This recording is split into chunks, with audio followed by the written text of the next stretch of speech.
What's up, YouTube? Your boy back once again with another sport topic, and today we're going to talk some football. Houston Texans football. Today we're going to talk about why Lovie Smith did not hire a defensive coordinator and why I feel that's different than Bill O'Brien not hiring offense coordinators and him calling plays for the offense. I'm going to talk about, we're going to break it down. But before we do that, like I've been telling you on the last couple of videos, the goal is to reach 5K, 5,000 subscribers. We reach 5K, I'm doing a very special giveaway. Trust me, you don't want to miss it. You want to be a part of it. But the only way to be a part of it is to get the channel up to 5K. So like, share, subscribe, share on all social media platforms, Instagram, Twitter, Facebook, TikTok, Snapchat, whatever social media that you use. Share on all those platforms. Also, follow me on social media. Hit the links in the description. Follow me on social media platforms. Let's get the channel up to 5K. Like I said, we are very close. We're so close. We're really close. We're almost there. And trust me, you don't want to miss it. You want to be a part of it. And like I said, don't forget to follow me on all social media platforms, Instagram, Twitter. The links in the description. Hit them links in the description. We're giving out 30 days free of Amazon Prime. If you sign up, you get 30 days free of Amazon Prime. So hit those links in the descriptions.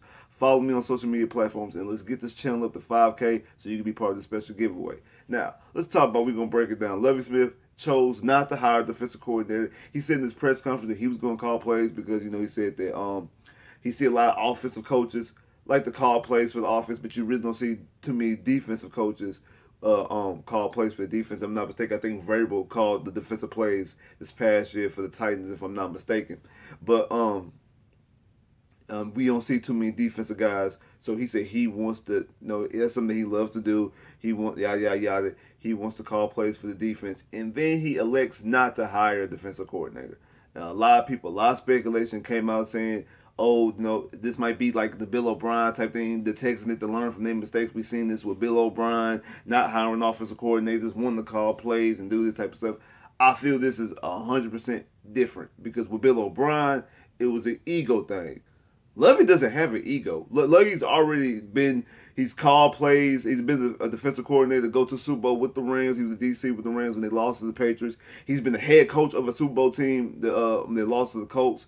He's been to multiple NFC championship games with the Bears and with the Rams as a coordinator slash head coach. He doesn't have, I don't think he doesn't have a complex about himself. He doesn't have an ego about himself. I think this is more so that he's trying to prepare and groom his son, Miles Smith, to be the future defensive coordinator. I think that's what it is. Right now, Miles is the linebackers coach for the Texans. And if I went back and I did some research, that's how Lovie got his start. Lovie started off at college, started off at Tulsa, being back in like in '86, being a DC for the linebackers coach for them, and then ended up being getting the job in Tampa Bay. The whole Tony Dungy. And I think in '96 was a linebackers coach there. Worked his way up, became a DC for the Rams back in 2001, and then also eventually becoming the head coach of the Chicago Bears. So he got his start by being a linebackers coach. His son getting a start by being a linebackers coach. He was on the coaching staff with him in Illinois. He brought him on here last year to be the linebackers coach for the Texans last year. He's also bringing him in to be the linebackers coach now. Obviously, since he's the head coach, he's going to keep his son on staff. And something that Lovie Smith also said during this press conference as well, that when they asked him about the whole black coaching thing, and he was talking about him and Mike Tomlin, and talking about that, yeah, as him being a black guy, it is concerning about not having that many black head coaches. But he said what we need to do is that we need to get the pipeline ready. We need to do our part by getting more people in position to coach, and that's what he's doing. And I think this right here is showing me that, and it should show everybody else, that this is not the same situation last year with David Culley, when David Culley decided to hire, when basically Nick Caserio and Jack basically hired the whole coaching staff for David Culley, and then they hired David Culley. Like, David Culley's coaches were hired before David Culley got hired last year. So this is different. Like this wasn't a hand-picked staff for Lovie Smith. Lovie Smith wanted Pep Hamilton. Lovie Smith has coached with Pep Hamilton in Chicago. He has familiarity with him, so he brought on Pep. Now, and I think Pep brought in somebody that he used to coach with the defenders to be the quarterbacks coach, if I'm not mistaken. Another black coach as well that he used to coach with the defenders, and somebody else that he kind of knows. So this right here is showing that showing me that Nick Caserio is allowing both Lovie and Pep to hire and assemble a staff, because I think they know that they cannot mess this up as far as they can't let this be another stopgap type of situation. Oh, that you get rid of Lovie after a year or two. This has, unless he goes like 0-17, 2 straight years, then obviously I think that granted he would be deserved to get fired. But you can't just boot him out the door just to get somebody else in. They gonna have to ride with Lovie, in my opinion, at least for the next 2 to 3 years. And if I'm not 100% sure, but from what I've heard, I think the contract is a 4-year, $22 million deal. I could be wrong. If I'm wrong, y'all let me know if I am. But if it is that, they can afford that, because that's exactly what David Culley has left on his contract. He has 4 years left, due $22 million, which he's going to get. Not to mention you're still paying Bill O'Brien. You can't afford to fire Lovie Smith and you're paying David Culley for 4 more years, then paying Smith for the rest of his contract, and then potentially have to hire another head coach. You be paying 3 head coaches for 4 to 5 years at the same time. I know they're billionaires. Everybody talking about, that's chump change to a billionaire, but we always talk about how the Texans are cheap.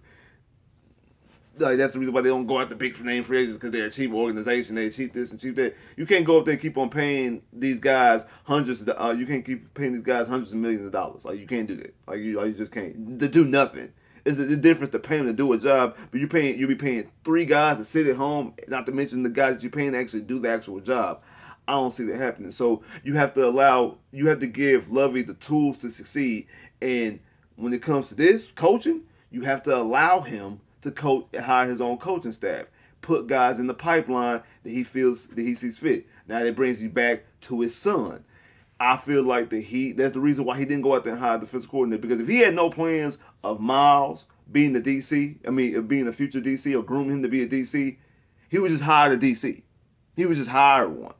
But he made the point that he's not going to hire one. He's not going to have nobody in that spot yet, and Miles hasn't earned it yet, because this right here showing he's not just going to give it to Miles. He's going to let Miles earn it. So what he's going to do, he's going to call plays.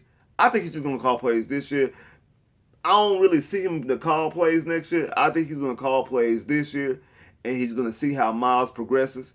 And I think he's probably going to spoon feed Miles some things like, hey, this game here, you take over play calling duties in this game here. Or you take over play calling duties in this half right here. Things like that. Maybe, who knows, in the preseason game here and there, we might see Miles call plays. I wouldn't be surprised if you see Miles on the sideline with the little paper, with the little paper every now and again, something like that. Now, obviously, he's going to be, Lovie's going to be the one that's calling the plays, but you probably will see Miles with the play call sheet every now and again, here and there, or at the very least assisting with calling plays and things like that, and calling defenses and things like that, because he's going to get him groomed and going to get him ready to, I think next year, he's going to be able to take over at the DC. Not to mention his son, putting other black coaches in the pipeline, all that good stuff. And also, remember, the Texans, with the whole new rule that if you hire a minority, if one of your minorities get hired to another team, you get a compensatory pick. And if I'm also not mistaken, you also get picks for elevating guys within your own roster. So you've elevated Pep to be an OC, from a quarterback coach to an OC. So that's a compensatory pick. And then also you have Lovie Smith, you elevated from a DC to the head coach. That's a compensatory pick. I think next year they'll be doing the same thing. You'll be elevating Miles from a linebackers coach to give him the full the defensive coordinator job and calling plays. That's going to be a raise and things like that. That's also going to give you a compensatory pick in the following draft. These compensatory picks won't take effect until next year draft, so the 2023 draft. And then you'll probably get one for Miles in the 2024 draft. Those things are viable. Those things are substance. I know we were talking about the Texans don't do well with third-round picks. I understand that. I get that. But the more picks, the merrier. Like, you never know. You might, those picks could be, because now you can trade compensatory picks. Back in the day, you couldn't. Now you can trade compensatory picks. So now those are assets you can use to move up, move back, whatever the case may be, to move around the draft. So those are other tools and other things help to build the roster. So there's a lot of things, a lot of nuances. And see, that's what good quality teams and good quality GMs do. And I'm not saying just hire somebody and elevate somebody just to get the compensatory pick, but you find those little niches. You find those little words in the language, the little gray areas, those little loopholes. You find those things to be able to elevate your team. Now you elevating your team within, and also you're not going after and got a mortgage to farm to get some picks. You never have to trade away a player to get some picks, or lose a viable player to get some picks, or lose a viable coach to get some picks. You just elevating within yourself, elevating within your own coaching staff, giving other people raises and other opportunities to do things within your own organization, and still receive the benefits like you were sending them off somewhere else, like you were trading somebody, or like you were losing the coach. You don't have to lose a coach or a player to get said picks. The Texans potentially get 3 third-round picks without trading any players or losing any coaches to anywhere else. That's how good teams start to build. That's how you build within. That's why, like, also, grooming players grooming players is the thing that everybody talks about the most. Good drafting, finding free agents, things like that, doing stuff within. Yes, getting cheap labor, getting 3rd and 4th and 5th and 6th round picks to be elevated to be superstar players. Yes, undrafted free agents. Yes, but other things, other nuances, especially how this game is going now, the way the NFL is giving these new rules now, is to elevate within the organization. Get these little picks. And now you can use those picks, like I said, to trade, move up to get quarterbacks and running backs and receivers and offensive linemen, defensive linemen, whatever. And also use those picks to, like I said, to just draft quality players. Or to get, or who knows, or to go get a quality player. Like, who knows, somebody's on the market. There's somebody's on the market. There's somebody's on the market. You can get a quality tight end, quality running back, somebody that's on the market who's unhappy with their situation, or a team wants to unload their contract or whatever, but they know because their contract is big, they can't, get a 1st or 2nd round pick. Hey, I got 2 or 3 compensatory picks. Take both of them. Take both of them and give me player X, Y, and Z, and boom, let's get to going. So those things are very viable and very very strong. And on the Miles situation, I'm intrigued. Been around his dad his whole life. If I'm not mistaken, I think he also did some coaching in Tampa with him. If I'm not mistaken, I think he was on the coaching stage. Probably just a quality control guy. Really wasn't a position guy. Been a position guy at Illinois and been a position guy last year. I mean, with Lovie Smith, we've seen how this defense went from only having 9 turnovers in 2020 to this past year having 25, 26. That was top 10. I think they were 8th or 9th in the league of turnovers. You had back-to-back games with 5 turnovers. It's never happened in franchise history that you had back-to-back games with 5+ turnovers. Never's happened. Ever. Never's happened. But we've had that happen with Lovie. Lovie runs a very aggressive defense, and he's, like I said, it's not turnovers. It's takeaways. We take the ball away. Remember Peanut Tillman punching the ball out? I mean, he was the corner that used to force all the fumbles, punching the ball out, stuff like that. That's Lovie's defense. That's what Lovie does. So because of that, with that type of mentality, and his son, who comes from him, obviously, has that same type of mentality. Who is better else to groom to get that position? Who's better else to get that? Now, if you go out there and get a quality defensive coordinator, that's different. But again, we talk about elevating within. We talking about growing within. We're talking about guys on this coaching staff that you don't got to go out there and get. Guys that you can elevate from within your own coaching staff. Who better else to do it than somebody who's come from him? Who it makes all the sense in the world. Now, I know the one rule about the Texans: if it makes sense, don't associate with the Texans, because the Texans don't do anything that makes sense. But this just makes too much sense. Kind of like the Lovie Smith hire. Doesn't make sense as far as like you could have went out there and got the Byron Lefwiches and the D'Amico Ryans and there's other quality guys that you probably could and should have gave the job to, Airbnbs, things like that. But with the coaching candidates that they brought to you, Lovie was definitely the guy to take in. Lovie was definitely the most qualified, and Lovie did make the most sense. And sometimes it might not be, like I said, I brought up the whole Frank Wright and Josh and Josh McDaniels situation with the coach a couple years back. But also same thing with the Steelers. The Steelers were supposed to hire such and such after I forgot who the coach's name was, but after Bill Cowher retired, they were all pegged to hire somebody else. They end up interviewing Mike Tomlin, and here we are 15 years later. Mike Tomlin has never had a losing season. Never had a losing season. Now, granted, I know he had Ben Roethlisberger and stuff like that, but he also plays in the division with the Ravens. The Ravens have always been good. And then for a stretch, the Bengals were good. I mean, with Carson Palmer and things like that. And then to be honest, I mean, with Carson Palmer, one year I think they were the number 1 seed. Then they lost to Pittsburgh in the first round of the playoffs. That's the game when Carson Palmer throws a touchdown to T.J. Houshmandzadeh, and he tears his ACL on the opening play of the game. After when he throws the touchdown, he tears his ACL. If I'm not mistaken, Cincinnati was number 1 seed then. And then we sit there and make fun of Andy Dalton talking about how we used to beat up the Bengals in the playoffs, but for us to beat the Bengals up in the playoffs, they had to get to the playoffs. And with Andy Dalton, they got to the playoffs a couple times. Like not just the 2 times that we beat them. It was, I think, like 3 more times that they got into the playoffs after that. So the Bengals, we talk about they issue with them and Marvin Lewis was never winning the playoff game. But you gotta get to the playoffs to never win a playoff game for they actually to hold some weight. So what I'm saying is that Mike Tomlin has been in a good division, like the best division over the past decade has been that AFC North. And Mike Tomlin, a guy who I understand he has been Roethlisberger, but a guy who wasn't pegged, it wasn't the ideal spot to get the head coaching job, ended up getting it, and it paid off huge dividends. I think there could be the same issue with Lovie Smith. I'm not saying Lovie win no Super Bowl or nothing like that. I am happy about the hire. This is the most excited I've been since we fired since we fired Bill O'Brien. We fired Bill O'Brien. I was excited. I thought the opportunity, the possibility will happen. Then we all know what ended up happening, what ended up transpiring. And all last year was a no excitement at all. No excitement at all. None whatsoever. I was impressed by opening day against Jacksonville, but other than that, I was never excited about this Texans all year.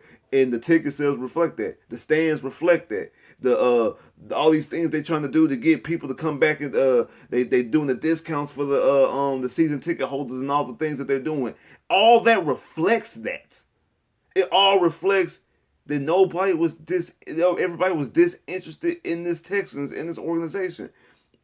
Look at y'all who watch on YouTube. Same thing. The YouTube is not the same.